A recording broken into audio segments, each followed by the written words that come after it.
भूतिया हवेली का रहस्य। ये कहानी एक छोटे से गांव की है जो घने जंगलों और ऊंची पहाड़ियों के बीच बसा हुआ था। गांव का नाम था सपनेपुर। एक ऐसा गांव जहां बहुत कम लोग आते थे और कम ही लोग वापस जाते थे। गांव के लोग कहते थे कि यह गांव शापित है और यहाँ की हवेली के बारे में अफवाहें अक्सर सुनाई देती थीं। वह हवेली, जो गांव के बाहरी किनारे पर स्थित थी, वीरान और खंडहर बन चुकी थी, लेकिन फिर भी उसकी दीवारों में कोई रहस्य था जो आज भी अनजाना था। सपनेपुर के लोग उस हवेली के पास जाने से डरते थे।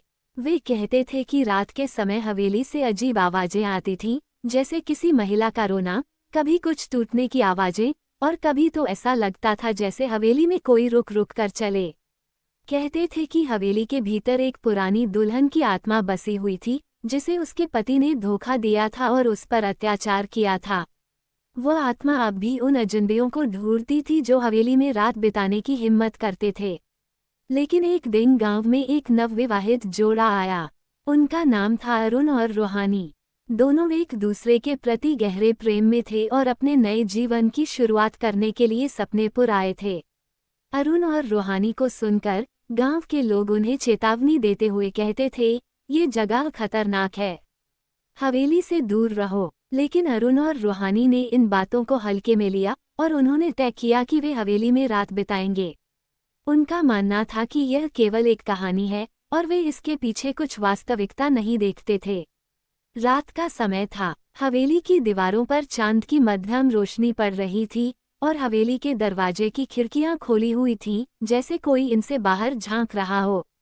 अरुण और रूहानी ने सोचा कि यह सब केवल पुराने ख्याल हैं, लेकिन जैसे ही उन्होंने हवेली के अंदर कदम रखा, उनकी आंखों के सामने अजीब सा दृश्य था।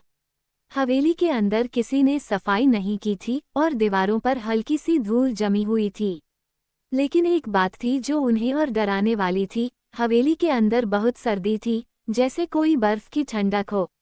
अरे रूहानी, तुम्हें लगता है ये सभी बातें सच हैं? अरुण ने शंका व्यक्त की। नहीं, मुझे तो नहीं लगता, रूहानी ने थोड़ा डरते हुए जवाब दिया। वे दोनों एक कमरे में आकर बैठ गए और आग जलाई।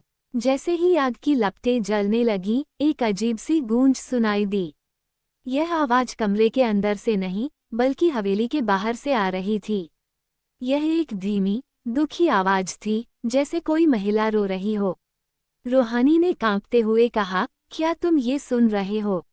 अरुण ने सुना और उसकी आंखों में हल्का सा डर था, लेकिन उसने दिलासा दिया, तुम घबराओ मत, ये सब बस हवाओं का खेल होगा।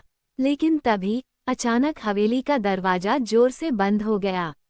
दोनों का दिल थम सा गया। अगले कुछ घंटों में अजीब घटनाएं होने लगीं। कमरे की एक दीवार पर अचानक दरारें आ गईं और फिर अचानक एक पुरानी तस्वीर जो एक कोने में लटकी हुई थी, गिर पड़ी। अरुण और रूहानी डर के मारे एक दूसरे से लिपट गए। क्या ये सच है? रूहानी फुसफुसाए, क्या तुमने वह तस्वीर देखी? अरुण ने भी भयभीत होते हुए पूछा। लेकिन रूहानी कुछ जवाब देती, उससे पहले ही कमरे में एक धुआं सा फैलने लगा। ये धुआं धीरे धीरे चारों ओर फैलने लगा और उनके पास आ गया। रूहानी ने चिल्लाते हुए कहा, हम यहाँ से निकलें।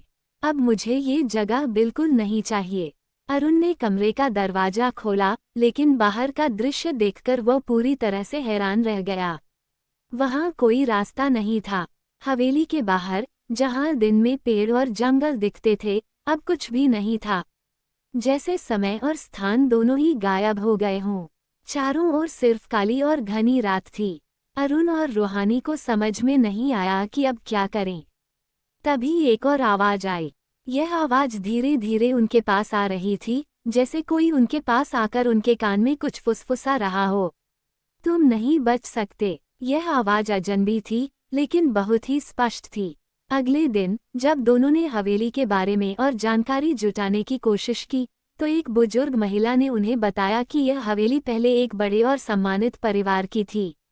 परिवार की एक सदस्य, जो नवविवाहिता थी, अपने पति द्वारा अत्याचार का शिकार हुई और उसकी आत्मा अब भी यहाँ भटकती है। कहा जाता है कि वह आत्मा केवल उन लोगों को परेशान करती है जो उस जगह की पवित्रता को तोड़ते हैं। अगले कुछ दिनों में अरुण और रूहानी ने कई रहस्यमय घटनाओं का सामना किया और हर दिन नया डर उनके सामने आता था। एक दिन उन्हें हवेली के तहखाने में एक पुरानी किताब मिली जिसमें उस दुल्हन की आत्मा के बारे में लिखा था और यह भी था कि वह आत्मा सिर्फ एक सच्चे प्रेम की खोज में थी। जैसे जैसे अरुण और रूहानी का समय हवेली में बढ़ा, वे महसूस करने लगे कि कुछ बड़ा और अधिक खतरनाक उनके साथ हो रहा था। एक रात हवेली के तहखाने में वे उस दुल्हन की आत्मा से मिलते हैं, लेकिन उसकी आंखों में केवल गुस्सा और दर्द होता है।